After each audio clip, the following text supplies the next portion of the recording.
The air in Surrelir was thick with harmattan dust. The sky looked like it hadn't seen a clear sun in days, and puddles from last night's rain still clung stubbornly to the edges of the road. It was just after 6 a.m. and Amara Obi, 23, was already on her daily trek to Royal Crest Towers, a high-end hotel tucked into the glossy heart of Victoria Island. Dressed in a faded cleaning uniform and worn-out sandals that slapped against her heels with every step, she walked with a kind of quiet determination. Her small black nylon bag held 2 slices of bread, a bottle of pure water, and a pair of fitting yellow gloves she could no longer afford to replace. The Range Rover didn't slow down.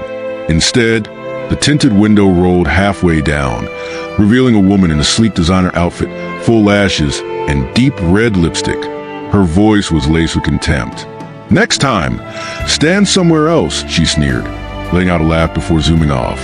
Amara stood still, stunned. Her lips quivered slightly, her fingers clenching around the soggy bag. But she didn't cry. She simply picked up what remained of her breakfast and continued walking, her shoulders square despite the humiliation. Welcome to Moonlit Stories, where moonlight meets myth.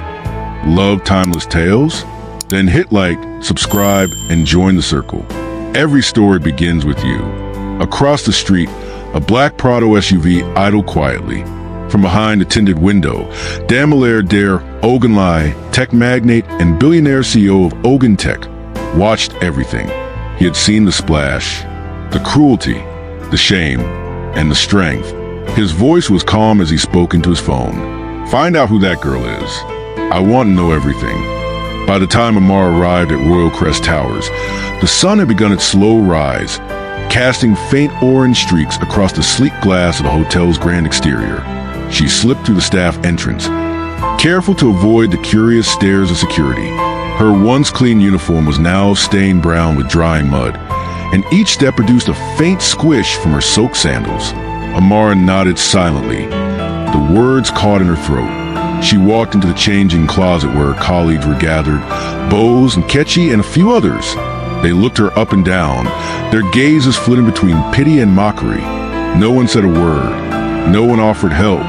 She changed into an old backup uniform, tied her damp hair into a bun, and grabbed her mop and bucket. Her fingers trembled slightly as she worked, but her strokes were steady. Her mind drifted to her younger sister Chioma, still sleeping in their one-room apartment in Ajij, probably curled up beneath the threadbare wrapper they shared. Every swipe of the mop felt like a prayer. Just one more day, God, help me make it. Meanwhile, in his glass-towered office in Ikoyi, Dare sat behind a marble desk, a file in hand. His assistant stood beside him, freshly manicured nails tapping against her iPad.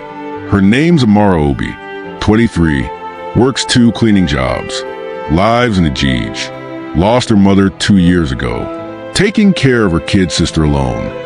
Dare's eyes locked on a photo of Amara and a little girl, Chioma, smiling beside her.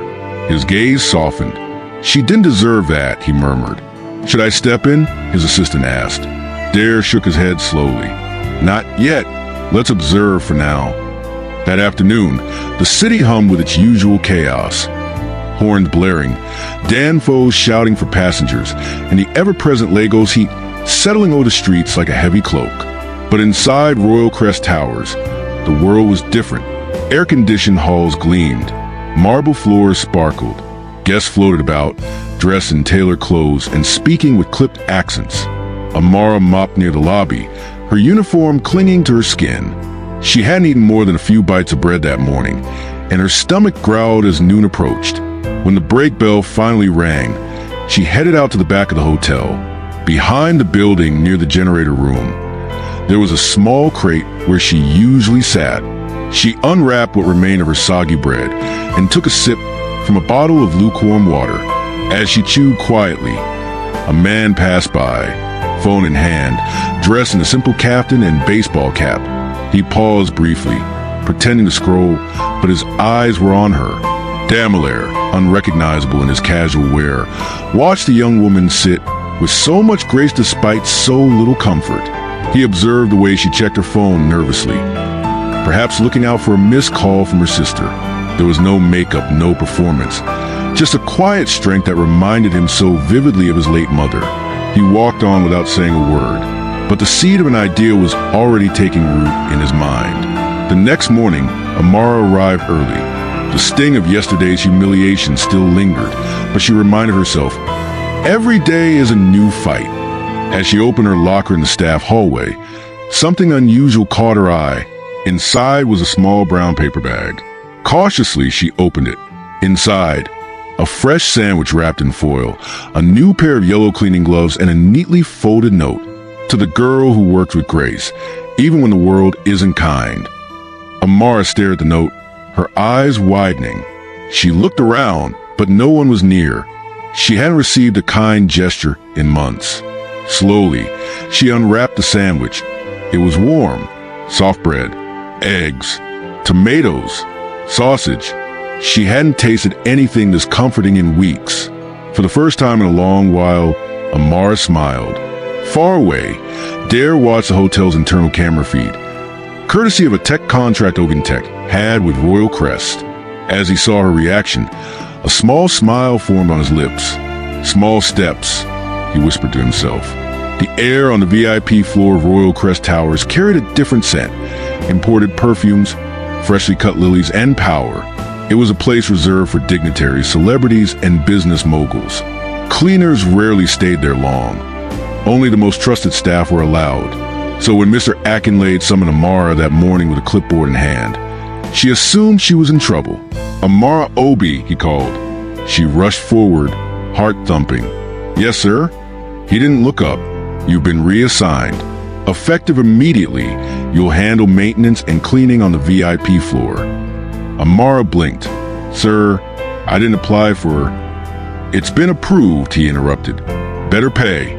Less mess. Starts today. She nodded slowly, not knowing whether to feel relieved or suspicious. As she turned to leave, she noticed Bose across the hall, arms folded tightly, her mouth twisting into a scowl. Other cleaners exchanged glances, and whispers followed her down the hallway. VIP? Her. She must be dating someone high up. Nah, so them day climb these days. Amara heard every word, but she said nothing. She had learned that silence wasn't weakness. It was wisdom. She simply tied her scarf tighter, grabbed her trolley, and headed for the top floor. Meanwhile, Dare stood in a discreet corner of the hotel's private lounge, wearing a linen shirt and sunglasses. He didn't need to sneak anymore. Now, he visited often on the guise of meetings or property inspections. But really, he was there for her, to see how she carried herself, how she smiled despite the glares. That day, as she wiped down the marble counters near the Sky Lounge, he approached her. Excuse me, he said gently. Do you know where the Sky Lounge is? Amara turned with a polite smile. Yes, sir. I'll walk you there. They moved side by side, her gait quiet, his thoughtful. How long have you worked here? He asked casually. Almost 2 years. Do you like it? She paused. I don't think anyone dreams of mopping floors, sir, but I'm grateful. I do my best. Dare stopped, watching her with quiet admiration. You do more than your best, he said softly. You shine. She gave a small laugh, unsure if he was teasing. Thanks. I think. He didn't say who he was. Not yet. Instead, he let her walk away, holding that smile in his chest like a secret gift. Things began to shift around Royal Crest Towers. Amara's presence on the VIP floor stirred ripples. Guests noticed how quietly efficient she was. One elderly couple even left a handwritten note. Best hospitality we've received here. The manager smiled when he read it, but not everyone smiled with him. Bose, who had worked at the hotel for 6 years without so much as a raise, was livid. Every time Amara passed by, her chest tightened with bitterness. It wasn't just jealousy. It was fear. Fear that someone new, someone younger, someone poor could outshine her without trying. She must know someone. Bose whispered in the staff lounge. Nobody rises that fast unless they're doing things behind closed doors. The gossip spread like harmattan fire. Meanwhile, Zara Okonkwo, social media darling and daughter of Chief Okonkwo, sat fuming in her Lekki penthouse. Her PR manager had shown her an anonymous blog post gaining traction, a blurry image of a white SUV splashing a cleaner on a muddy road, followed by the caption, "Money should never erase manners." Zara's lips curled. "It's a setup." "Who took this photo?" Her assistant, Casey, said nervously. "You really don't remember that girl?" Zara waved a manicured hand. They all looked the same in those rags. But something in her chest twisted. Back at the hotel, Amara opened her locker and found a small bouquet of roses. No card, just soft petals and a faint vanilla scent. Her chest tightened with emotion. Someone was watching her, but not to harm, to lift. At that same moment, Bose was making a move. In the quiet supply room, she swapped Amara's cleaning solution with a slippery, unapproved polish. It was nearly invisible on marble and dangerously slick. The next morning, a VIP guest slipped and fell just near the grand piano. "Who cleaned this floor?" Mr. Akinlade roared. Amara stepped forward slowly. "It was my section, sir, but I—" "No excuses," he barked. "My office. Now." As she walked, her heart thudded like a drum. For a moment, the world tilted. Was this how her rise would end? Amara stood in the small office, her hands clasped in front of her. The walls felt like they were closing in, the air heavy with accusation. Mr. Akinlade paced back and forth, furious. A guest could have broken a hip. "What kind of cleaning solution did you use?" "I used what was in the supply closet. Sir, I didn't change anything." His eyes narrowed. "You expect me to believe that? You've barely been on the VIP floor for a week and already there's drama?" Her lips trembled. "Please, sir, I would never endanger anyone." "Enough." He raised his hand sharply.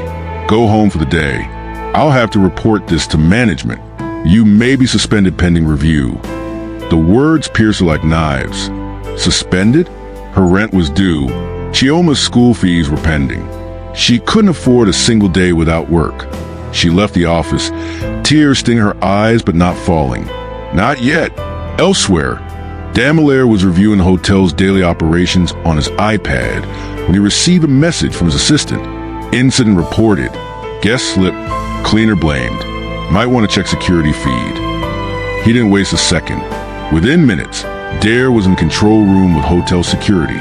He requested footage from the supply closet and the corridor outside it. The footage told a different story. Bose was clearly seen entering the supply room at 5:13 a.m. unsupervised. Moments later, she exited with Amara's cleaning kit in hand. The label on the solution bottle was visible, not approved for marble floors. Dare's jaw clenched. "Show this to the manager. Now." Within the hour, Mr. Akinlade called Amara back into the office. She walked in, dreading the worst. But this time, his tone was different. Stern, but not accusatory. "Miss Obi, I owe you an apology. After reviewing security footage, it's clear you were not at fault. Another staff member tampered with your equipment." Her eyes widened. "Sir, you're cleared of all blame. The staff involved has been suspended." Amara felt her knees weaken. Relief washed over her like cool rain. "Thank you, sir. Thank you." She stepped out of the office and sat on the bench in the hallway, her hands shaking, her chest rising and falling with emotion. From a corner, unseen, Dare watched her. "She doesn't even know I saved her," he thought. "But one day she will." Zara Okonkwo scrolled through her social feed, sipping an iced matcha on the balcony of her penthouse. Her followers had crossed 1 million, and her latest post, a photo of her in a sequin gown beside a champagne bottle, had over 80,000 likes. Still, her eyes narrowed when she stumbled upon something unexpected. It was a new blog post trending on Nigibuzz. "From Mud to Grace, the cleaner who inspired a billionaire." Attached was a photo, low resolution but unmistakable, showing her white Range Rover mid-splash, Amara caught in the blast of muddy water. Though the angle was poor, the internet had already connected the dots. Her name trended not for fashion, but for cruelty. She slammed her phone on the glass table. "What rubbish!" Casey, her assistant, approached cautiously. "People are saying maybe you should apologize. Just a small statement." "To a cleaner?" Zara snapped. Are you mad? Back in the GH, Amara sat in her tiny room, staring at her cracked phone screen. The article had reached her too. Her face, her story, her name. She hadn't asked for this. But something else arrived that day, a slim envelope with a gold seal. Inside was a letter and a scholarship certificate. It was signed by the board of Ogentech Foundation. Full scholarship to study hospitality management at Lagos Business School. Part-time employment at Royal Crest Towers to continue. Amara's eyes filled with tears. Her hands trembled. This wasn't just help. This was a lifeline, a future. She held the letter to her chest and whispered, "Thank you," to no one in particular. Meanwhile, at Ogentech headquarters, Dare held a press briefing. Cameras flashed. Microphones crowded the podium. "I'd like to make something clear," he said, voice steady.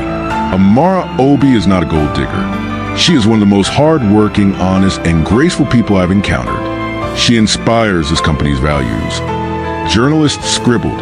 Twitter buzzed. In her room, Amara stared at the screen as her name filled the news ticker. She covered her mouth, overwhelmed. That evening, a quiet knock came at her door. A delivery man handed her a single red rose and a small note. "Let the world whisper. I will always speak your truth. Dare." For the first time in years, Amara wept, not from pain, but from the beauty of being seen. At Lagos Business School, Amara sat at the back of a well-lit lecture hall, notebook in hand. She wore a crisp blouse and modest skirt, not designer, but fresh and clean. Her eyes were sharp, focused. Though the environment was elite, she didn't shrink.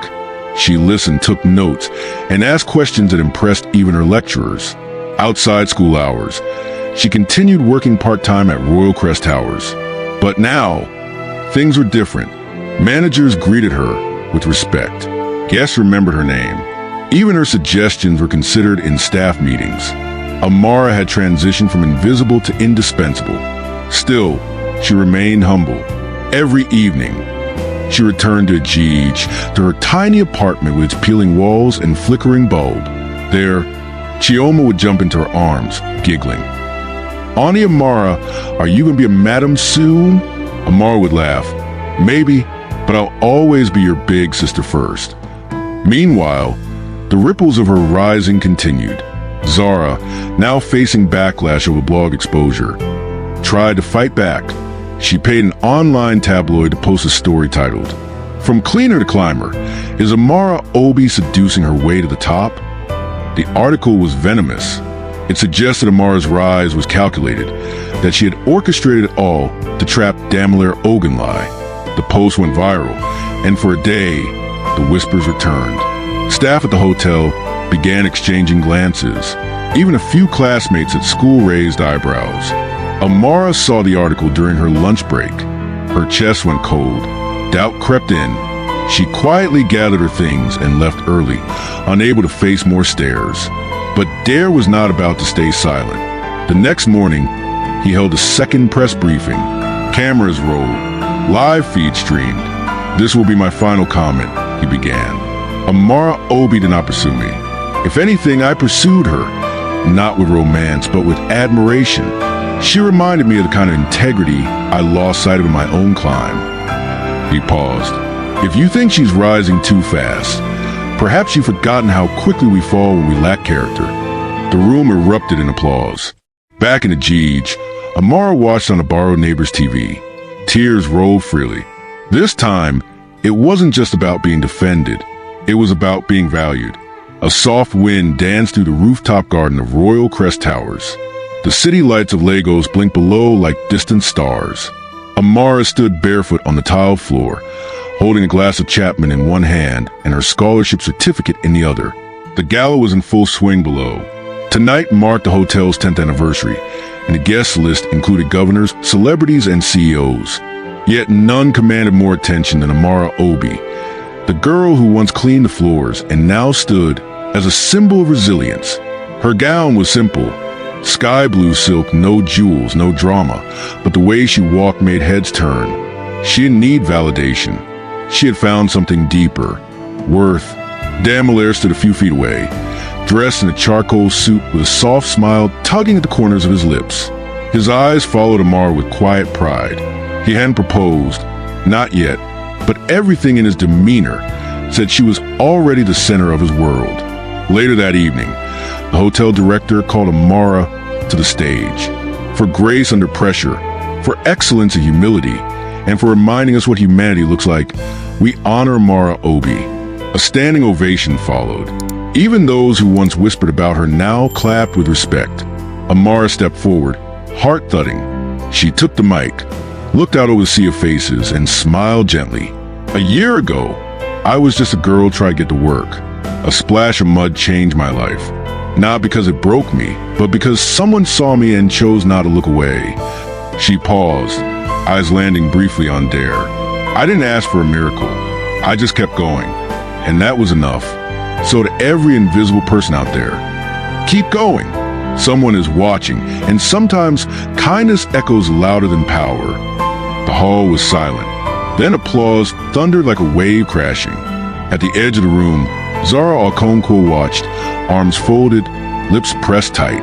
Her designer life, for once, felt smaller than a girl in a rented dress with nothing but courage in her voice. Outside, under the stars, Amara and Dare walked slowly toward the same intersection where it all began. She splashed you here, Dare said, stopping beside a new stretch of smooth tarmac. Amara nodded, smiling, but she planted a seed. They both took off their shoes and walked forward barefoot. Together, 1 year later, the sun dipped over a skyline of Legos, casting a golden hue across the glass buildings of Victoria Island. At the center of it all stood Royal Crest Towers, now with a new wing bearing a plaque. The Grace Initiative Hospitality Training Center, sponsored by Ogentech. Inside the hotel ballroom, guests arrived in glimmering evening wear. It was the official launch of the initiative, a program designed to give low-income youth access to world-class hospitality education, inspired by one young woman's story. Amara Obi stood near the registration table, clipboard in hand. No longer a cleaner, no longer just a student. Now, a training director for the Grace Initiative. Her hair was wrapped in a sleek low bun, her gown the color of desert rose. She moved with poise, not from wealth, but from experience. Chioma, now in a private school, sat in the front row, beaming proudly. "That's my sister," she whispered to a woman beside her. Backstage, Damelaire adjusted his suit and watched Amara from afar. He had given her a future, yes, but she had given him something deeper, perspective. In a world of flash, Amara reminded him of substance. In her silence, he found grounding. That evening, after speeches, presentations, and a wave of toasts, Dare walked on stage. "There was a time I believed impact came only from titles and money," he said. "But Amara taught me that true impact comes from grace, quiet strength, the courage to show up even when the world doesn't see you." He turned, smiled at her. "And sometimes the mud life throws at us is just soil preparing us to bloom." The hall erupted in applause.